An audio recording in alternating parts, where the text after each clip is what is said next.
자, 16번 문제 아무래도 막아낀 것 같습니다. 자, 갑자기 이런 얘기해서 죄송해요. 2019년 국가직 7급 물리학 개론 리마스터 16번부터 20번까지 다 해설을 마쳤는데 16번이 녹음이 또 안 됐습니다. 녹음이 또 안 돼가지고 이거만 따로 편집해서 집어넣는 거니까 어색하더라도 이해를 약간 부탁드릴게요.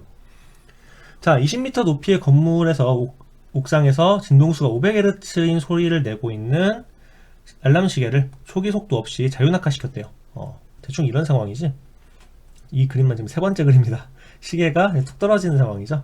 이 알람 시계가 지면에 도달하는 순간 옥상에 있는 수신기 A와 지면에 있는 수신기 B, 수신기가 A, B가 있고 얘네가 진동수를 측정을 한대요. 진동수 차이의 가장 가까운 값을 고르라네요. 그냥 가장 가까운 깔끔하게 안 떨어진다는 말이겠죠. 자, 그러면은 진동수 차이 가까운 걸 구하라고 했으니까 먼저 속도를 계산해야겠네. 왜냐면 도플러 효과를 적용을 해야 되니까. 자, 그러면은 떨어졌을 때 속도는 어떻게 구해? 에너지 보존 법칙 또는 뉴턴 방정식에 의해서 루트 2GH죠. 그래서 2 곱하기 10 곱하기 높이는 20이라고 나와 있네요. 20, 그래서 얘는 20m/s가 되겠습니다. 이렇게 풀어주면 되고요. 자, 그러면은 이제 얘 상대 속도가 나왔는데 도플러 효과에 대해서 그 도플러 효과 식을 써주면 되겠죠. 자, 여러분 혹시 기타 같은 거 보신 적 있어요? 기타 칠 줄 아세요? 저는 기타를 배워보는 게 평생 꿈입니다. 자, 기타 같은 경우에는 처음과 끝이 닫혀있죠. 닫혀있으면 항상 여기에는 뭐가 생긴다? 마디가 생긴다. 마디가 생기는데 얘는 지금 줄파기 때문에 매질이 똑같죠. 그렇기 때문에 속도가 같다고 보시면 됩니다. V 콜 F 람다의 속도를 가지고 있겠죠. 근데 얘가 길어졌다고 생각해 보세요. 길어지면 어떻게 돼? 파장이 증가하지. 파장이 증가하면 진동수는 감소하게 되겠죠. 이게 바로 도플러 효과의 기본적인 메커니즘입니다. 자, 그러면은 A가 느끼기에 어떻게 돼? A가 느끼기에 처음에는 A와 시계의 위치가 가까웠다가 계속 마디와 마디 사이 간격이 증가하고 있지. 마디와 마디 사이 간격이 증가하고 있지. 그러면은 얘는 어떻게 돼야 돼? 파장이 증가하고 있으니까 진동수가 줄어드는 상황이죠. 그래서 FA는 F0의 소리 속도는 340이니까 물체가 움직이는 거지. 물체가 멀어지는 거니까 340 빼기 멀어지는 거니까 진동수는 증가해야지. 파장이 증가하니까 진동수는 감소해야지. 파장이 증가하니까 진동수는 감소해야지. 그러니까 분모가 증가하는 게 맞죠. 얘는 360분의 340 F0 이렇게 써주시면 되고요. B 입장에서는 어때요? B 입장에서는 지금 계속 간격이 가까워지고 있지. 파장이 계속 짧아지고 있는 거죠. 진동수는 계속 증가해야겠죠. 진동수가 증가해야 되니까 얘는 분모에서 빼주면 되겠죠.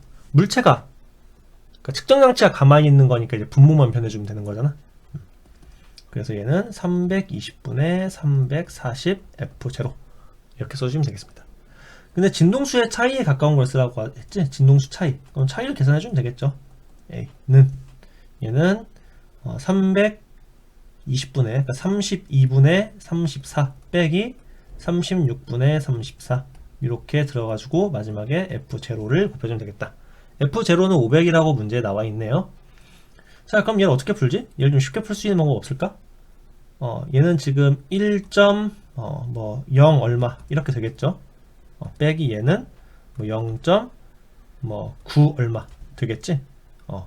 그러면은 얘는 뭐 0.1 얼마 0.1 곱하기 뭐 뒤에 뭐가 더 있겠죠.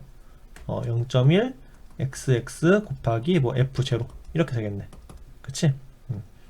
그러면은 얘는 처음에 500이었으니까 대충 50Hz 이상이 되겠죠? 50Hz 이상이 되겠죠? 얘는 이렇게 써야겠다. 물결로 써야겠다. 그치?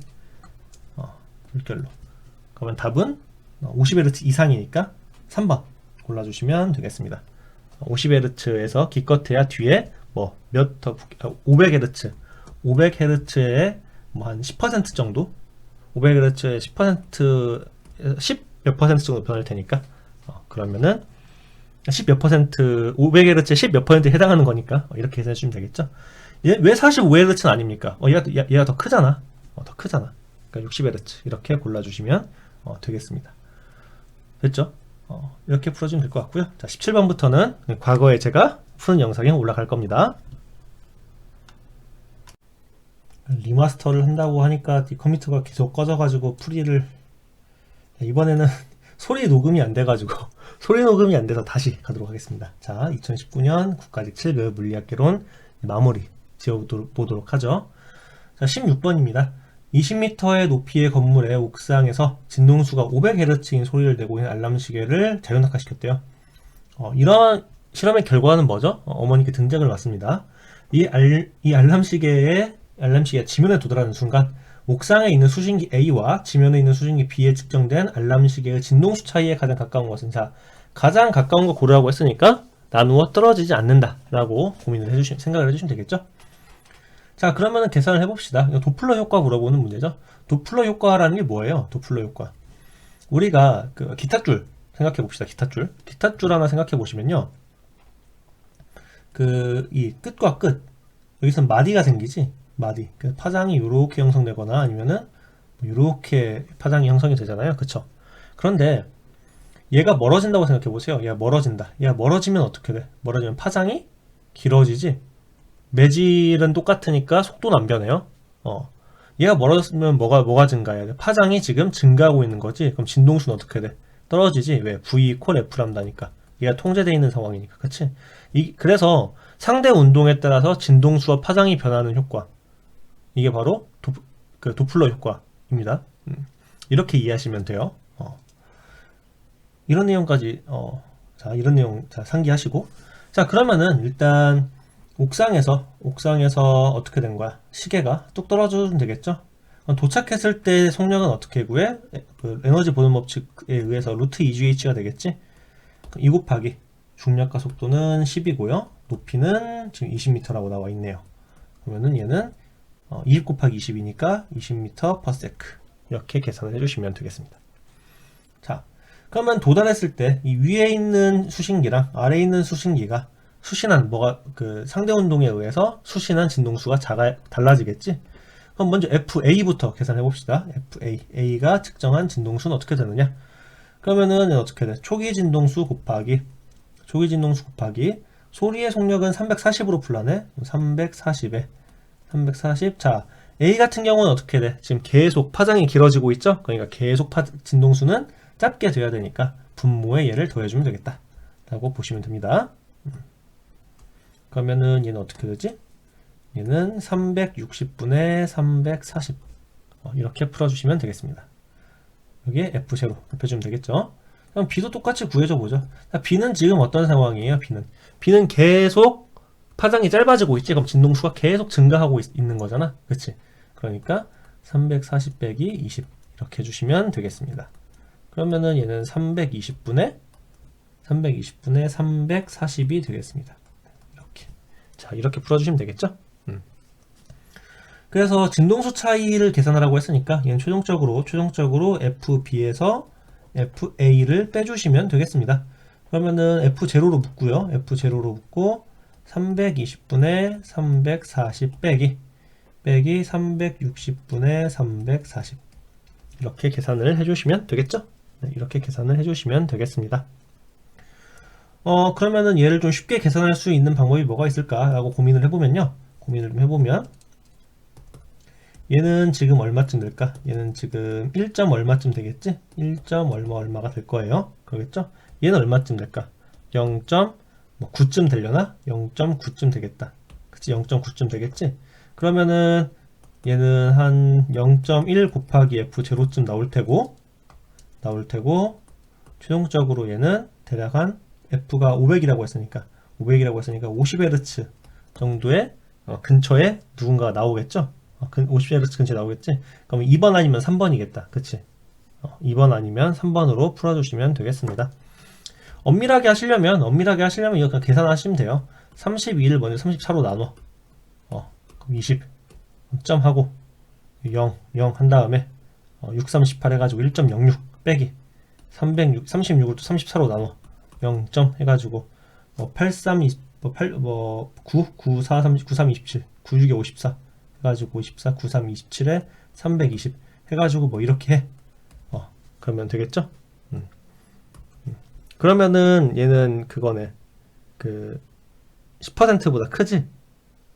10%보다 크지? 그러니까 50보다 큰 거 골라주면 되겠다. 이렇게 푸시면 됩니다. 아니면 뭐 직접 계산하셔도 상관없고요. 뭐 어떤 식으로 하는 간에 뭐 상관없어요. 그냥 뭐 여러분께서 편하신 대로 계산하시면 됩니다. 저처럼 뭐 어림짐작 해가지고 그 소수점 해가지고 계산하셔도 되고요. 아니면 뭐 직접 하나하나 다 하셔도 뭐 나누어 떨어지진 않을 것 같아요. 소수점 뭐 한 세네 자리까지 가야 한 다섯 자리, 여섯 자리. 왜냐면은 9에다가 10을 곱해야 90이 되잖아. 0이 되잖아. 그러니까 그럴 것 같은데 뭐 이거는 여러분께서 풀어보시고 답은 3번으로 나오네요. 답은 3번으로 나오네요. 한번 확인해 주시면 되겠습니다. 됐죠? 자, 이런 테크니컬한 부분은 제가 중간중간에 또 말씀을 드리니까 그대로 해주시면 될 것 같아요. 자, 17번입니다. 자, 그림 딱 보아하니 무슨 문제입니까? 자, 역학적 평형이죠. 자, 역학적 평형은 제가 딱 두 가지만 기억하면 된다고 했어요. 자, 첫 번째는 뭐의 평형? 알짜 힘의 평형. 두 번째는 뭐의 평형? 토크의 평형, 돌림 힘의 평형만 기억해 주시면 모든 문제가 이거 원툴로 풀린다고 했죠. 튜토리라고 해야 되나? 원툴로 풀립니다. 자, 이러한 상황, 그림과 같이 길이가 60cm고 뭐 그림에서 주어진 상황이 전부겠죠. 자, 이 막대의 양쪽 끝에 두 받침점 A, B를 받쳐서 수평을 이루고 있을 때 받침점 A와 받침점 B에 가해지는 힘의 크기는 몇 대 몇인가? 라는 게 문제의 취지가 되겠습니다. 그럼 먼저 힘의 평형부터 살펴보죠. 힘의 평형부터 살펴봅시다. 근데 이게 중력과 속도가 안 나와 있네. G라고 해볼까요? 그럼 60G는 60G 더하기 10G는 A에 의한 힘 더하기 B에 의한 힘 식 하나 이렇게 얻어주면 되겠죠. 근데 비율을 구하라고 했으니까 얘는 별로 영향가가 있는 식은 아니겠다. 두 번째, 돌림 힘의 힘을 한번 구해보도록 하죠. 타우라고 쓴댔죠. 타우, 토크입니다. 토크. 자, 그러면 이거 식 어떻게 세워야 돼? 누굴 기준으로 해볼까요? 누굴 기준으로? B를 기준으로 해볼까? B를 기준으로 한번 잡아보면은 먼저 A에 의한 돌림 힘은 어떻게 돼? A에 의한 돌림 힘. 그러면은 FA 곱하기 모멘트 팔은 50 더하기 10이죠. 그냥 센티미터 스케일로 가겠습니다. 어차피 비율 구하는 거니까 미터로 굳이 환산 안 하고 센티미터 스케일로 가겠습니다.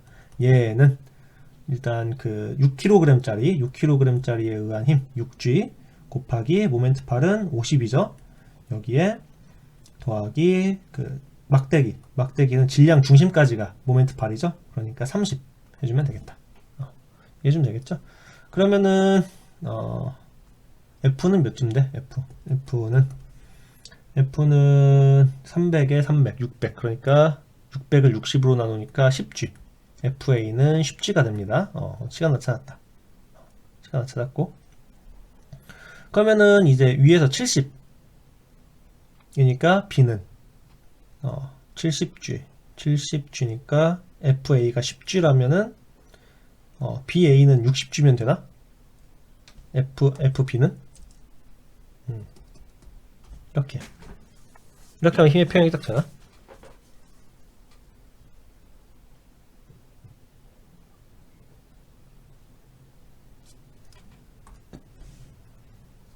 그러면은 FB는 몇 G가 되는 거예요? 60?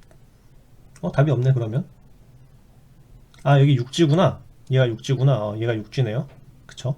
6kg이니까 6G지? 6G. 그러면은 FA가 10G였으니까 FB는 6G겠지? 힘의 평형식을 이용하면은 그러면은 얘는 5대3이니까 답은 4번 골라주면 되겠습니다. 답지 확인해보면은 4번이 답안지가 이렇게 다 겹쳐 있어가지고 4번 맞네요. 이렇게 풀어주시면 되겠습니다. 그러니까 힘의 평형이랑 돌림 힘의 평형을 사용해주면 된다. 이렇게 파악해주면 되고 그 옛날 수능 문제 스타일 보면은 막 여기에 별의별 거 다 섞죠. 막 이렇게 해놓고 막대기 세우고 뭐 하나 올리고 또 이렇게 해가지고 뭐 여기에 뭐 양동이에다가 유채도 한 개 담가놓고 뭐 이런 식으로 만들지. 그런 것까지는 공부하실 필요 없습니다. 딱 이 정도가 적절하다. 이렇게 말씀을 드릴게요. 자, 18번입니다. 제가 제일 못하는 기하광학이 또 튀어나왔네요. 자, 그림은 굴절률이 N1, N2, N3로 서로 다른 세 개의 평행한 매질을 통과하는 빛의 경로를 나타낸 것입니다.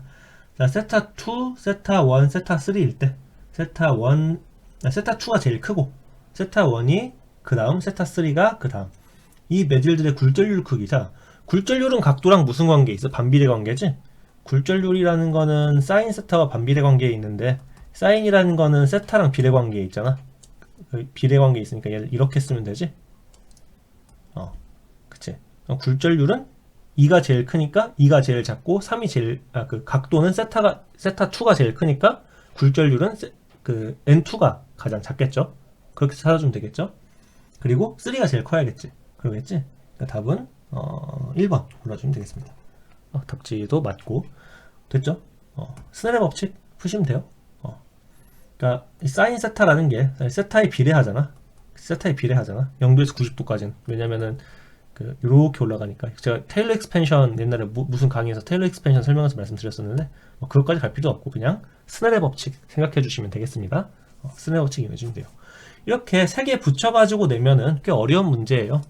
저는 뭐 광섬유 문제를 좀 좋아하는 스타일이긴 한데 이 문제도 괜찮죠. 이거는 스넬의 법칙을 잘 이해하고 있느냐를 물어본 문제가 되겠습니다. 자, 19번입니다. 딱 보니까 이게 뭐예요? 현대물리 파트로 드디어 넘어왔죠? 현대물리 파트를 고민해 주시면 되겠습니다. 그림은 밀폐된 강철 용기에 들어있는 일정량의 단원자 분자. 자, 단원자 분자 힌트 나왔네요.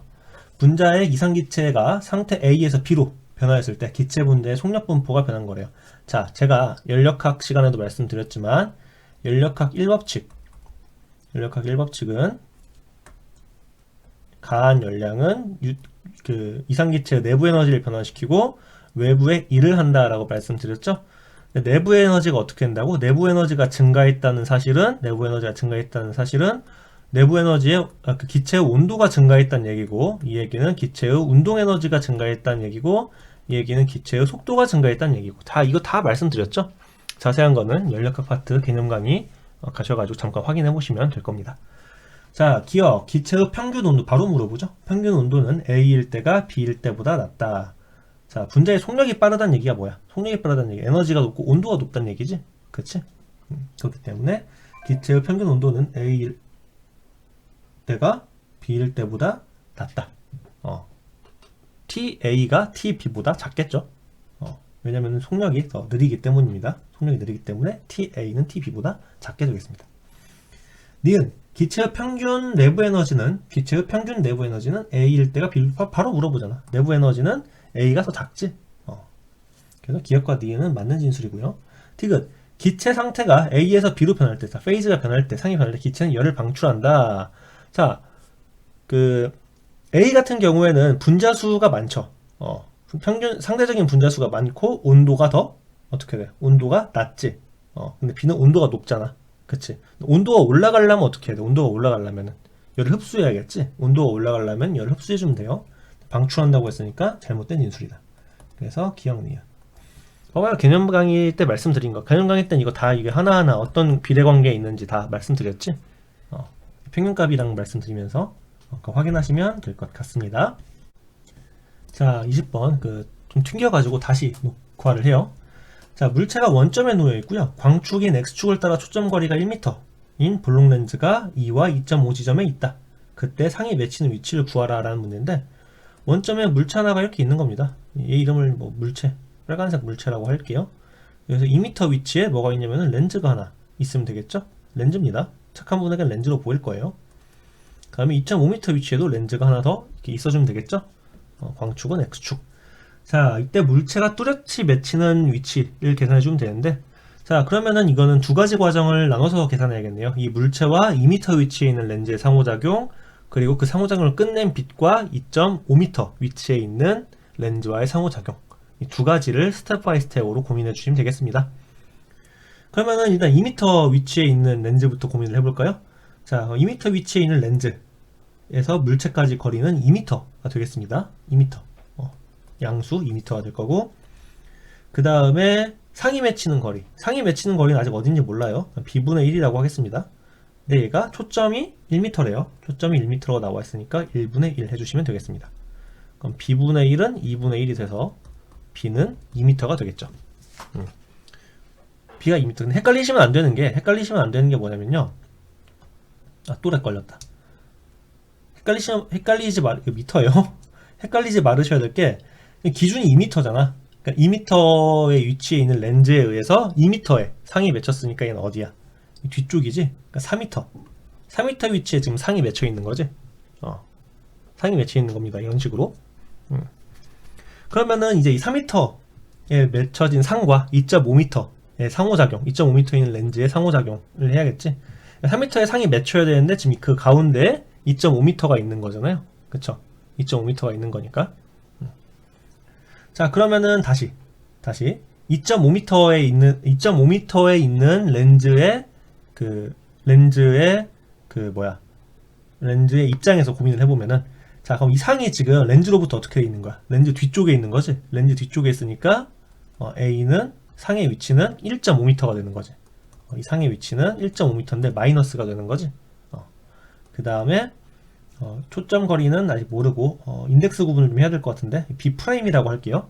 그러니까 위를 B1이라고 했으면 더 좋았을 텐데. 자, 그럼 얘도 초점 거리는 역시 1이니까 이렇게 해주면 되겠지. 그러면은 B'분의 1은 1 빼기 1.5분의 1, 그러니까 1.5분의 2.5인가? 2.5 이렇게 해주시면 되겠습니다. 더하기구나, 진짜. B'분의 1은 1 더하기 1.5분의 1이니까 1.5분의 2.5 이렇게 해주시면 되겠습니다. 그러면은 B'은 25분의 15니까 5분의 3, 그래서 0.6이 되겠습니다. 그러면은 2.5m 위치로부터 0.6m, 그러니까 3.1m의 상이 맺히겠네. 답은 3번 이렇게 집어주시면 되겠습니다. 자, 됐죠? 그 20번 어제 질문하신 분이 있었는데 제가 모든 강의를 리마스터를 결정을 했습니다. 오늘 아침에. 그래서 리마스터 버전은 국가직 7급과 그리고 고졸 경채 시험부터 할 거고요. 그리고 중간중간 개념 강의는 일반 물리 쪽으로 뺄 테니까 제가 링크 걸어 드릴 테니까 가서 확인해 주시면 될 것 같습니다. 자, 이렇게 해서 2019년 국가직 7급 물리학 개론 해설 강의 리마스터를 마치도록 하겠습니다. 예, 감사합니다.